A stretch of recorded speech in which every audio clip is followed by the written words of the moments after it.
Philadelphia's Arden Theater has hosted the premiere of every play by Philadelphia playwright Michael Hollinger. Ghostwriter is the latest Hollinger play to make its debut on the Arden stage. The playwright and the cast took a break from rehearsals to speak with Stage Magazine. The playwright explains how he came up with the premise behind Ghostwriter. I ran across an anecdote about the writer Henry James and his secretary, to whom he dictated many books in his last years. And in the story, according to the accounts, after Henry James died, his secretary claimed to continue to receive dictation from him.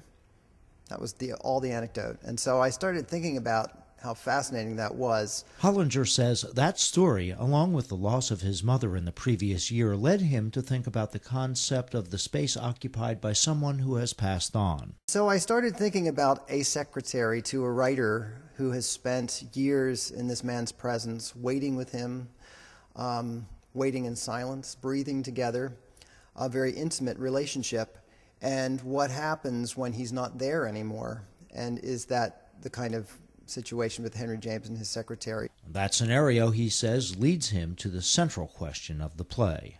Is he there? Is she channeling him? Is she delusional? Does she believe this to be true?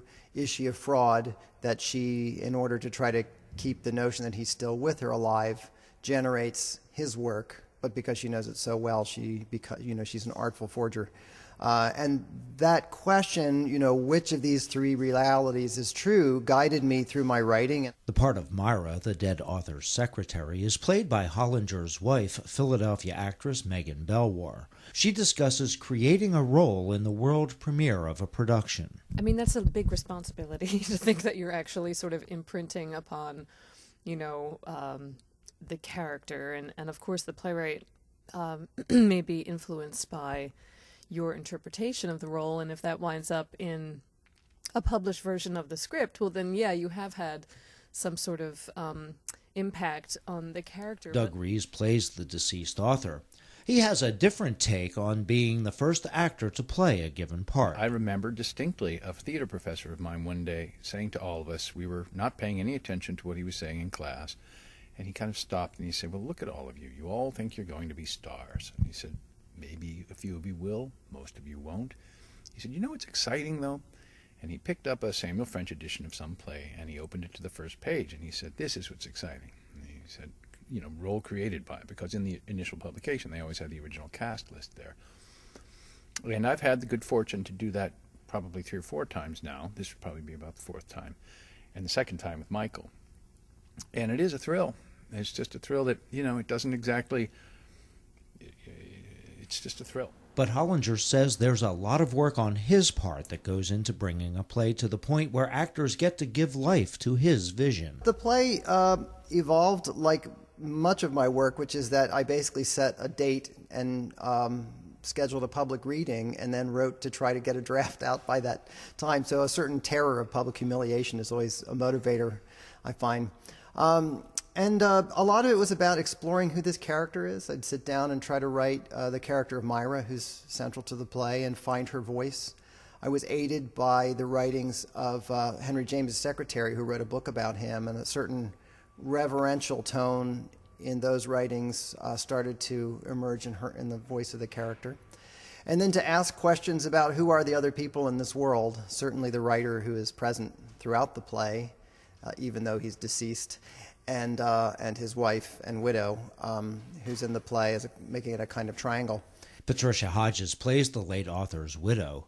She says there's more to the actor's preparation than learning lines and blocking. She says it's the background work that establishes much of the play's context in the actors' minds. Looking into the time, looking into what inspired and shaped a lot of this for Michael, it takes place during the course of approximately 15 years, from 1905 to 1913 and 1919 are the 3 scenes that are there.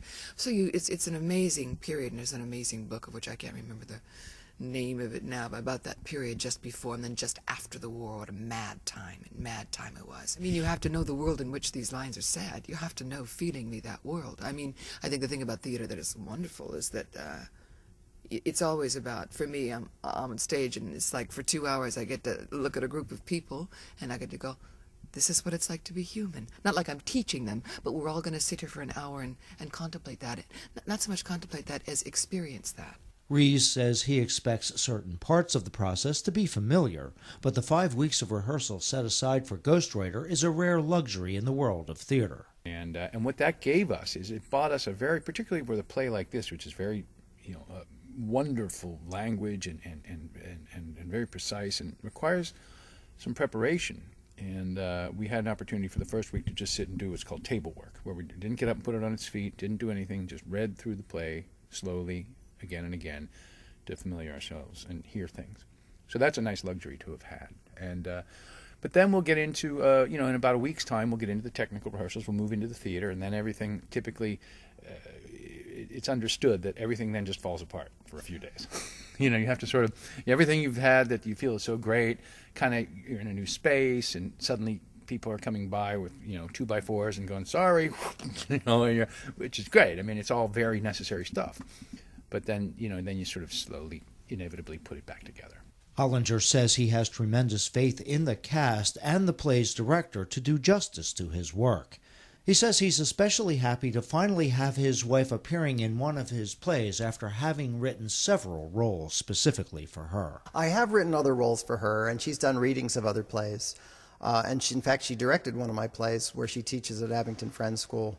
But really, timing and circumstance for the other ones. Not to say that it was an easy process, because having written roles for her, I certainly saw her in them. But I do write the plays to be a blueprint for hopefully many productions. So I have seen many people do those roles. This one felt very special to me, and I was quite certain that I didn't want anyone else to premiere it, that I wanted it to be her in it, and happily everybody here agreed. The playwright's wife, actress Megan Belwar, says various circumstances have prevented her from bringing to life those roles that her husband wrote with her in mind. Timing, either I was pregnant or it just didn't make sense in terms of scheduling, or there was often somebody who was just better for the part. So it's nice. It feels like the right time for this to be happening now, and I'm thrilled to be doing it. Previews of Ghostwriter begin September 9th at the Arden Theater's Arcadia stage. The play opens on the 15th and runs through November 7th. Ticket and showtime information is available online at ardentheater.org. Getting ready for the debut of Ghostwriter at the Arden, I'm Jim Hilgen for Stage Magazine.